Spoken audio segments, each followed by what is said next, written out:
Hey everyone, Lauren from A Girl and Her Wool here. Today we are going to be talking about a recent finished object. You can see it right here. This is my Rainbow Showers wrap, and it is a crochet project, my first ever finished crochet project.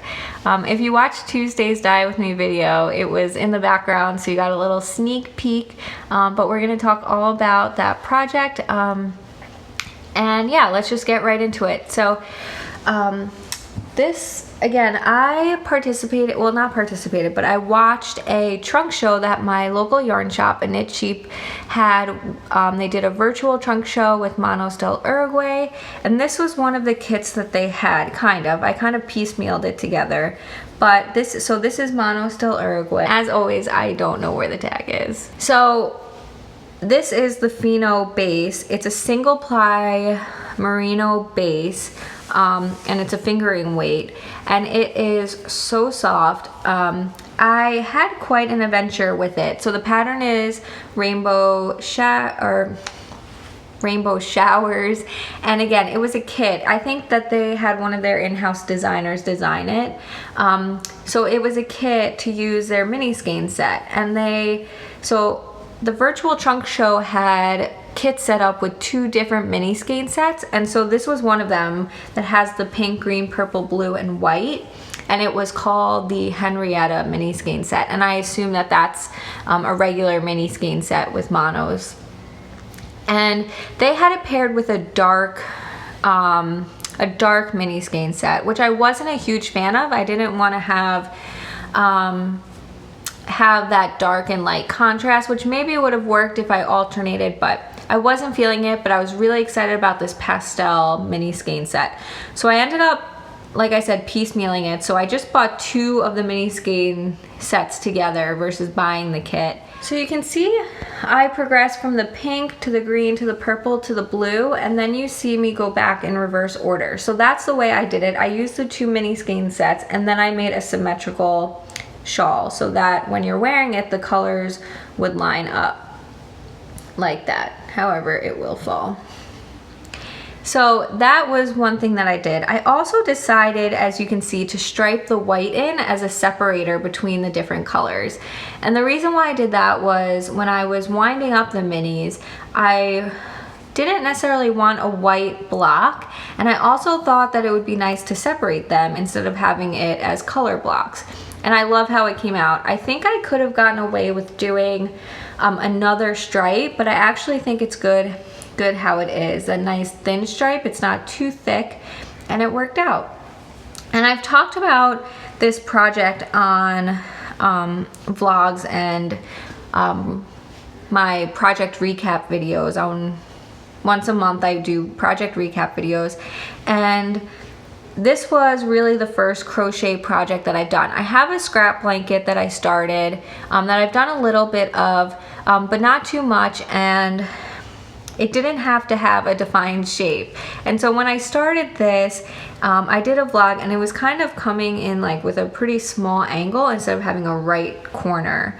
And the edges was like super wonky and everything, and you can see the edges are straight in all directions. I have, you know, the right angles and everything. And so I really just went back to the internet, like you do, got on YouTube, watched some more crochet videos, and figured it out a little bit. And then this pattern was so straightforward. It is a free pattern. It's on Ravelry. I'm not sure if there are other sources, but I will be linked to Ravelry in my description box. And it's just single and double crochets, and you're just knitting on the bias, you're crocheting on the bias. So you kind of do some increases and decreases. So you just increase out until you get to however many stitches they said, but of course you can make it as wide as you want, so the more you increase, the wider the structure will be. And then you just go down and you're doing increases and decreases, and it really went quick. This was such a great grab and go project. I'm gonna stop holding it up. So it really was such a great grab and go project because it was the same row over and over again. And so once you got the hang of that, or once I got the hang of it as a new crocheter, I was able to work on this during phone meetings, in the car, whatever I needed to do, I could work on it. The one thing is that as a new crocheter, I did have to look at it the whole time, so there was that. But I was working on this project all the time, and it went really quickly, and I don't know if that's a testament to crochet being faster than knitting, or if it just was me working monogamously, and it was essentially probably equivalent to a stockinette project is my guess. Even though it did have the single and double crochet in it, I think it was pretty straightforward. Okay, and this furry butt you see here is my cat Nacho joining. Okay, there he is. He's gonna get comfortable on my project. So if you saw the vlog that I did before I ripped it out, when I was totally not crocheting correctly, the fabric of it was pretty open and pretty almost like mesh, and it just hung and it was really drapey. And then when I started to crochet correctly, it was pretty dense. But I have to say that once I blocked it, it really opened it up, and I don't know if that's, you know, the magic of blocking, or if crochet in general opens up, or if it's just because of the fact that it had the single and double crochet. But you can see there are, you know, places of openness in there, and it really made it a drapey, nice fabric that I really liked about my messed up version. And so that's really nice. It blocked out perfectly. I showed me blocking it in a recent day in the life video, but I did pin the corners, and I did lay the edges out, but I really just kind of smoothed it out, and it blocked wonderfully.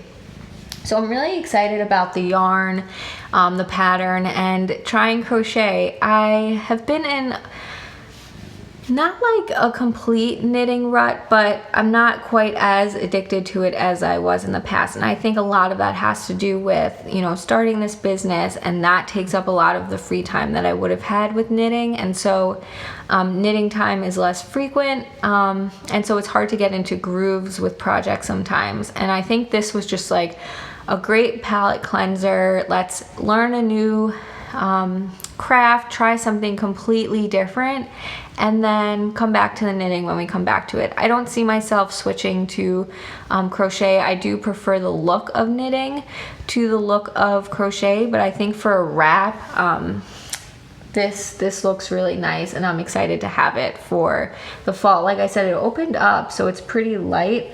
I don't think it'll be super warm in the winter, but it's not too long, so I could see myself wrapping it, and then it would almost wear like a cowl, which is nice, because when they are super long, then when you start to wrap it and wrap it and wrap it, it's too bulky, and I don't think this will be. So that is how I plan to wear it once things cool down. So overall, a fun adventure in crochet, a good way to change things up, but I'm getting ready to start lots of knitting projects again. I have a sweater I'm about to cast on. I'm gonna be doing a swatch for that, and I'm gonna be filming a little swatch vlog, so check that out. And then always my Dye With Me videos are coming out, and more to come as fall starts and we get into prime knitwear season. So I hope you're all excited about it. I'm excited about it. I'm excited it's September and the weather should start cooling down. So that is it for this pattern and this project and this video, and I will see you all next time. Bye.